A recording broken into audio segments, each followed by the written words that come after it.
Hello everyone, I'm called Aliano. I work as the Assistant District Health Officer in charge of maternal and child health here in Cohort District, Uganda. My leadership project focuses on the role of leadership in improving family planning uptake through the private sector. I work in a remote setting and mostly with the marginalized communities, and issues of unplanned pregnancies among women and girls is worrying.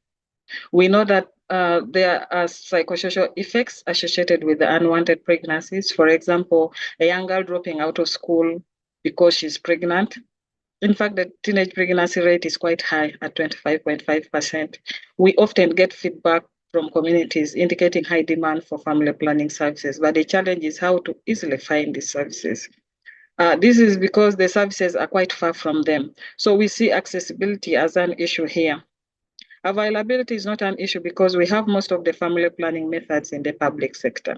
Acceptability is also not an issue because this method is liked by many women. Affordability as well is not an issue because it is free in the public sector. I believe working with the private sector to advance access to Sayana Press is the way to go. This is because these clinics and drug shops are located within the communities and can easily be accessed. Sayana Press, on the other hand, is a community-based family planning method, and it's easy to use. With a very low contraceptive prevalence rate of only 18%, and then a high unmet need of about 51%, and then lack of empowerment among women. We really want to see that at least 20,000 women and girls are reached with self-injectable contraceptives. The issue here is to seek approval of the district council, whereby they should be able to permit distribution of government contraceptives by the private sector. And they should not charge the family planning users any fee. For the interventions, we have already conducted some meetings with the key stakeholders. During the inception meetings, I already shared this idea with the stakeholders and they were okay with them. Then we shall continue with the policy advocacy as well as performance review meetings. And by 2025, we expect to see contraceptive prevalence rate increased from 18% to about 30%. This leadership project focuses on involving all the top district leaders. I have already met and discussed with the district health team as the starting point. And at the technical planning committee level, with the heads of departments from different sectors. Next is going to be the district executive committee. That includes selected heads of departments and then the top political bodies at the district. This will be then forwarded to the standing committee for scrutiny, and then finally to the district council, which is the highest political authority for approval. This entire process takes about 5 to 6 months. At all these stages, we are using data from the DHIS2 as evidence on low family planning uptake. After the approval by the council, letters with a list of selected facilities will be generated and shared with key stakeholders. As you see, the opportunities here outweigh the challenges. For challenges, I anticipate inadequate funding for implementing activities and then incentives to motivate the private health workers.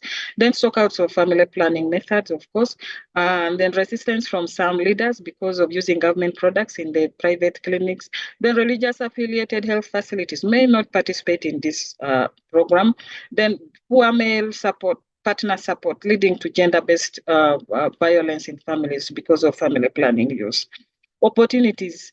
The project is new and is capable of being scaled up to include all the 10 districts in Teso sub-region.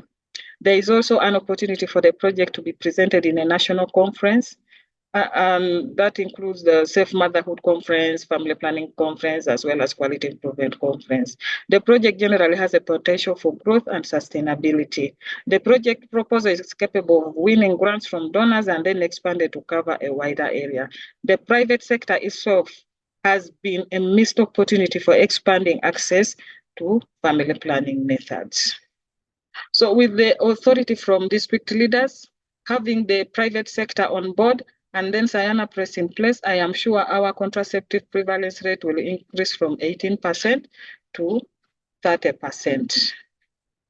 As I conclude, family planning does not only save lives, but also empowers women to make informed decisions.